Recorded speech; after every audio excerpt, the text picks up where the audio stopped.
हमने ये सृष्टि बनाई। मेना को प्रत्यक्ष दर्शन देकर शिवा देवी का उन्हें अभीष्ट वरदान से संतुष्ट करना तथा मेना से मैनाक का जन्म नारद जी ने पूछा। पिताजी, जब देवी दुर्गा अंतर्धान हो गईं और देवगण अपने अपने धाम को चले गए, उसके बाद क्या हुआ? ब्रह्मा जी ने कहा, मेरे पुत्रों में श्रेष्ठ विप्रवर नारद, जब विष्णु आदि देव समुदाय हिमालय और मेनाको देवी की आराधना का उपदेश दे चले गए, तब गिरिराज, हिमाचल और मेना दोनों दंपति ने बड़ी भारी तपस्या आरंभ की। वे दिन रात शंभु और शिवा का चिंतन करते हुए भक्तियुक्त चित्त से नित्य उनकी सम्यक रीति से आराधना करने लगे।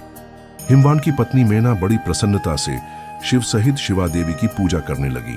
वे उन्हीं के तोष के लिए सदा ब्राह्मणों को दान देती रहती थीं। मन में संतान की कामना ले मेना चैत्र मास के आरंभ से लेकर 27 वर्षा तक प्रतिदिन तत्परता पूर्वक शिवा देवी की पूजा और आराधना में लगी रहीं। वे अष्टमी को उपवास करके, नवमी को लड्डू, बलि सामग्री, पीठी, खीर और गंध पुष्प आदि देवी को भेंट करती थीं। गंगा के किनारे औषधि प्रस्थ में उमा की मिट्टी की मूर्ति बनाकर नाना प्रकार की वस्तुएं समर्पित करके उसकी पूजा करती थीं। मेना देवी कभी निराहार रहती, कभी व्रत के नियमों का पालन करती, कभी जल पीकर रहती और कभी हवा पीकर ही रह जाती थीं। विशुद्ध तेज से दमकती हुई दीप्तिमती मेना ने प्रेम पूर्वक शिवा में चित्त लगाए 27 वर्ष व्यतीत कर दिए। 27 वर्ष पूरे होने पर जगन्मयी शंकर कामिनी जगदम्बा उमा अत्यंत प्रसन्न हुई।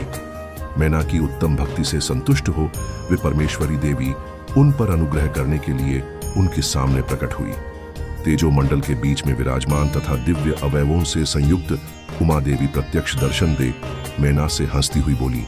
देवी ने कहा, गिरिराज, हिमालय की रानी, महासाध्वी मेना, मैं तुम्हारी तपस्या से बहुत प्रसन्न हूँ।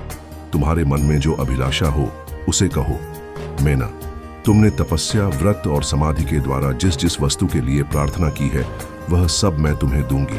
तब मेना ने प्रत्यक्ष प्रकट हुई कालिका देवी को देखकर प्रणाम किया और इस प्रकार कहा। मेना बोली, देवी, इस समय मुझे आपके रूप का प्रत्यक्ष दर्शन हुआ है, अतः मैं आपकी स्तुति करना चाहती हूँ। कालिके, इसके लिए आप प्रसन्न हो। ब्रह्मा जी कहते हैं, नारद, मेना के ऐसा कहने पर सर्वमोहिनी कालिका देवी ने मन में अत्यंत प्रसन्न हो अपनी दोनों बाहों से खींचकर मेना को हृदय से लगा लिया। इससे उन्हें तत्काल महाज्ञान की प्राप्ति हो गई। फिर तो मेना देवी प्रिय वचनों द्वारा भक्ति भाव से अपने सामने खड़ी हुई कालिका की स्तुति करने लगी। मेना बोली, जो महम माया जगत को धारण करने वाली चंडिका, लोकधारिणी तथा संपूर्ण मनोवांछित पदार्थों को देने वाली है, उन महादेवी को मैं प्रणाम करती है। जो नित्य आनंद प्रदान करने वाली माया, योग निद्रा, जगत जननी तथा सुंदर कमलों की माला से अलंकृत हैं, उन नित्य सिद्धा उमा देवी को मैं नमस्कार करती है। जो सबकी माता मही, नित्य आनंदमयी, भक्तों के शोक का नाश करने वाली तथा कल्प पर्यंत नारियों एवं प्राणियों की बुद्धि रूपिणी है, उन देवी को मैं प्रणाम करती हैं। आप यतियों के अज्ञानमय बंधन के नाशकी हेतुभूता ब्रह्म विद्या हैं। फिर मुझ जैसी नारियां आपके प्रभाव का क्या वर्णन कर सकती हैं? अथर्ववेद की जो हिंसा, मारण आदि का प्रयोग है, वह आप ही हैं। देवी, आप मेरे अभीष्ट फल को सदा प्रदान कीजिए। भावहीन, आकार रहित तथा अदृश्य नित्यानित्य तन्मात्राओं से आप ही पंचभूतों के समुदाय को संयुक्त करती हैं। आप ही उनकी शाश्वत शक्ति हैं। आपको स्वरूप नित्य है।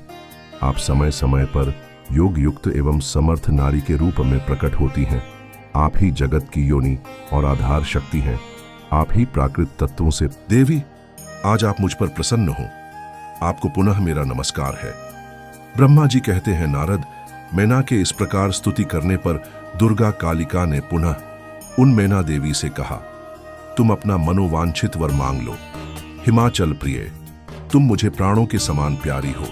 तुम्हारी जो इच्छा हो वह मांगो, उसे मैं निश्चय ही दे दूंगी। तुम्हारे लिए मुझे कुछ भी अदेय नहीं है। महेश्वरी उमा का यह अमृत के समान मधुर वचन सुनकर हिमगिरिका मिनी मेना बहुत संतुष्ट हुई और इस प्रकार बोली, शिवे, आपकी जय है, जय हो।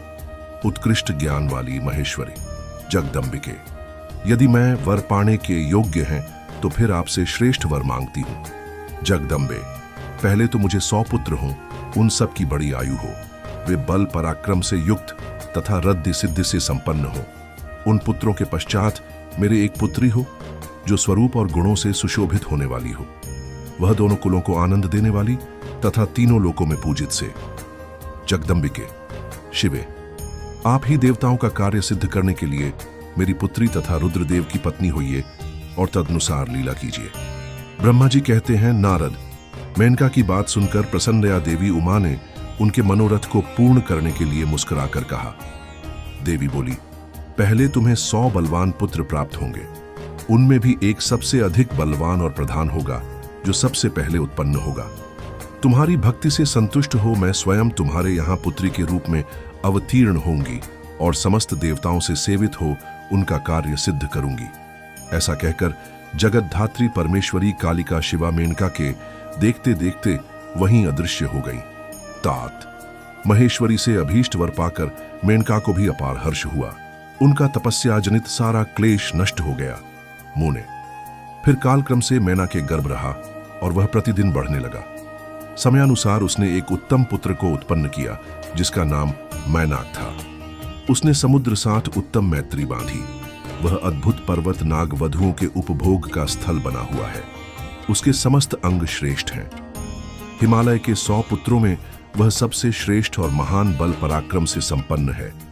अपने से या अपने बाद प्रकट हुए समस्त पर्वतों में एकमात्र मैनाक ही पर्वतराज के पद पर प्रतिष्ठित है। ओम नमः शिवाय।